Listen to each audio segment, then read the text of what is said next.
जी sir. और passing, गाड़ी की पासिंग। प्लेट अपनी क्यों नहीं लगाई इसको? प्लेट अपनी किधर है इसकी? वो तो मालिक छोड़ दी है, वो तो गाड़ी भी नहीं खाती है आपने।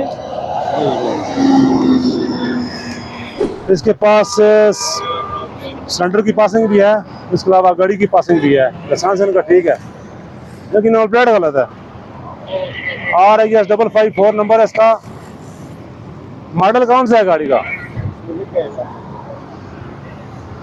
12 मॉडल है गाड़ी, इससे 12 शो नहीं हो रहा कहीं। इसकी प्लेट पीली है। ये जो लेकिन वो मालिक नहीं दे। ये जो प्लेट आई है ना, मालिक को बताना, फाइन दे रहे हैं ना आपको, दिखाना मालिक को जाके। इसके ऊपर RIS यहाँ 12 होगा लिखा, यहाँ 12 लिखा होगा, प्लेट पीली होगी, रूफ ठीक है। चलो ठीक है, चल रहे हैं गुजारा, ठीक है। प्लेट शौकिया लगाई हुई है ना आपने, ये लीजिए, ये आप पकड़े इनको, बस फाइन कारें जा रही है गाड़ी। आओ जी आगे आ जाओ दादा।